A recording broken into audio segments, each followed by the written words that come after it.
Welcome to the deep dive. This is where we take interesting sources and, well, we dig into them to find those surprising bits of knowledge, the things that help us understand ourselves and the world around us a bit better.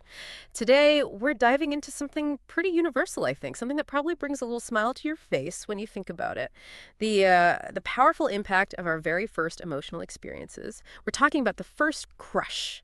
Now, our source material today is called Excerpts from First Crush Lifelong Memories. And what's really interesting about this one, maybe a bit different, is that it's not, some academic study or a personal diary. It's actually a set of instructions for writing a story. But buried in these sort of simple directions, we found some really rich insights into how we're kind of guided to understand and remember these really foundational moments. It's almost like getting a blueprint for how to build a cherished memory. So yeah, our mission today is to unpack what makes this first innocent crush tick, according to these instructions anyway. We'll look at the power of the specific way it suggests telling the story, and maybe the biggest thing, how simple kindness in childhood can actually, lay the groundwork for memories that stick with you forever and shape how you understand emotions. That's a great way to put it, the blueprint idea. And it is striking, isn't it? How something that feels so small, so fleeting maybe, like a childhood crush, is handled with such clear intention in these instructions. It makes you think it's not just seen as a phase, but as a really critical piece of psychological development. This sort of prescriptive approach, it's almost like a guide to nostalgia, makes you wonder, why do we feel this need to define these specific early connections so carefully? And more importantly, how do these first feelings of admiration or friendship, how do they actually end up shaping the adults we become? Our ability to connect, to feel empathy, that's really what we're exploring. Okay, so let's start right there, unpacking this definition of the first innocent crush. Because the source, it's very specific. It says the story has to be about a young boy experiencing his very first innocent crush. The emphasis is clearly on innocent. It's not leaving a lot of wiggle room, is it? And then it goes on. Oh It my God. details that the focus needs to be more about feelings of admiration, friendship, and discovery rather than anything mature. And the tone, it has to be gentle, heartfelt, and age-appropriate. It feels less like advice and more like, I don't know, setting strict emotional boundaries. Like it's teaching us how we should remember these things. Right. And what's fascinating there, what's really illuminating, is why those specific parameters are probably chosen. When it pushes admiration, friendship, discovery to the front and explicitly sidelines anything mature, it's really pointing to those very first steps we take in understanding how to connect with people outside our family. It's not just some vague attraction. It's about that initial spark of recognizing something positive in someone else. Maybe it's the way they laugh, or just feeling comfortable around them, or respecting something they can do. Those are the core emotional discoveries happening. Psychologically speaking, these aren't just simple crushes. They're like mini lessons in emotional intelligence. They teach us about ourselves as we feel these new things. They build empathy as we start thinking about someone else's feelings. And they introduce us to that back and forth of social interaction, attention, affection. It's like drawing the first lines on our emotional map, setting down these patterns for what safe, good relationships feel like. It really makes you think, doesn't it? How did your own early experiences, those first friendships or admirations, how did they start to shape your idea of what a good connection looks like later on? What things did you first notice in people? That's a really interesting way to think about it, mapping the emotional landscape. It makes you realize these aren't just, cute little stories. They're actually setting up our whole way of relating to people. But I wonder, hmm by framing it so carefully as innocent and focused on admiration, does that maybe also suggest we as a society kind of want to idealize these memories, maybe simplify them? Because, even childhood feelings can get complicated, right? Couldn't a first crush also have bits of insecurity, maybe even jealousy? Does this instruction maybe set an unrealistic standard for how we're supposed to remember them? That's a really sharp question. And yeah, it touches on how memory itself works, doesn't it? While the instructions definitely lean into innocence, maybe it's because these early moments, even with their little bumps, are so important.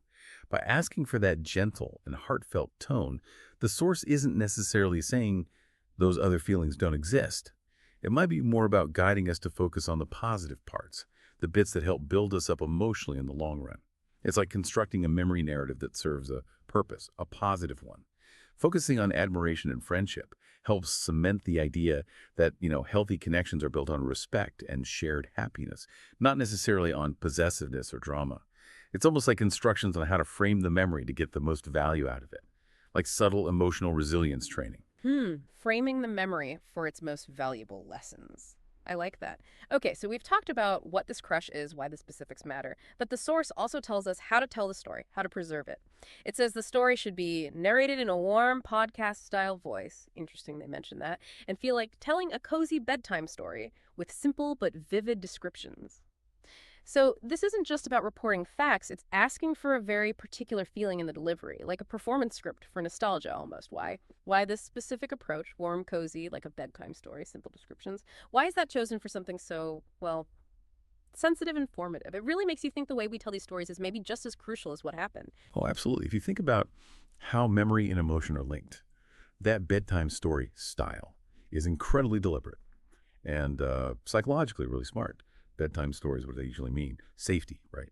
Comfort, closeness, winding down. So framing a first crush memory like that automatically wraps it in those feelings. It suggests this isn't just something that happened, it's something precious, something formative to be handled gently. And the part about simple but vivid descriptions, that's key too, I think. Childhood feelings are intense, but often hard to put into words, you know? Simple, strong images or feelings like warmth or laughter, they cut through the complexity.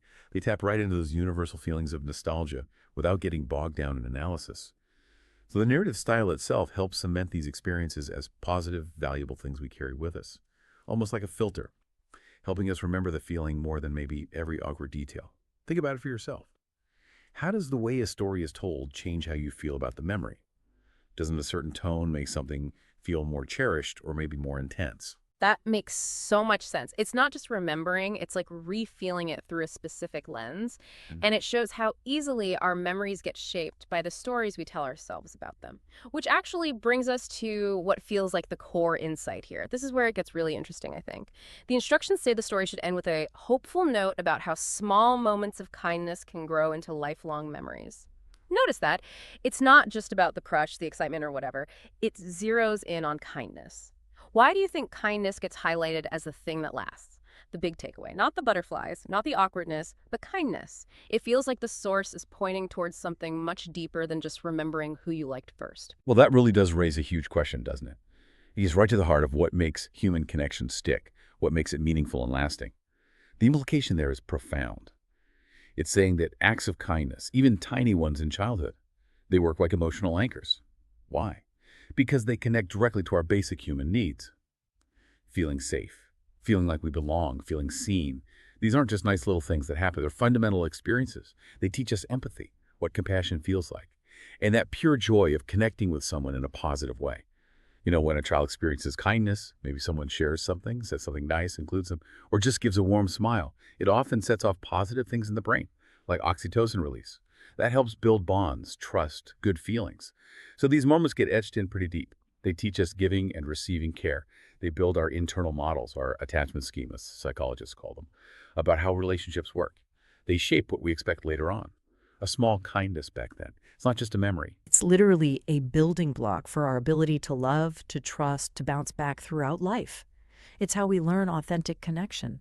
Maybe think about it yourself for a second. Can you recall a specific small moment of kindness from way back? Maybe from a classmate or a teacher, something that still feels warm.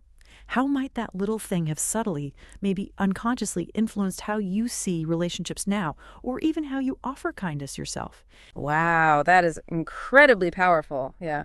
It makes me think those moments often feel quiet, right? Like a little nod of affirmation, not some big dramatic thing. But they echo for so long. And it suggests that, okay, maybe the crush itself fades, but the feeling of receiving or giving genuine kindness, that's what really stays with us. That's what shapes our understanding of connection. It's like the crush is the situation, but the kindness is the real lesson. Exactly. Well said. The crush is the context, maybe the catalyst. But the kindness is the emotional payload that endures. It's that basic pro-social glue. And its effect on a developing mind, well, it's hard to overstate. It really shows it. Even in those first stirrings of attraction, it's the thread of human decency, of compassion, that truly shapes who we become. So wrapping this up, what have we really learned from this deep dive into the first crush instructions? It seems like what looked like just a writing prompt actually gave us a fascinating look into, well, human psychology and memory. We've seen that a first crush, it's not trivial, it's actually deeply foundational, built on those early feelings of admiration, friendship, discovering others, discovering ourselves. We've talked about the surprising effect of that gentle, almost bedtime story narrative style, how it helps preserve these memories, maybe even guides us to focus on their positive lessons.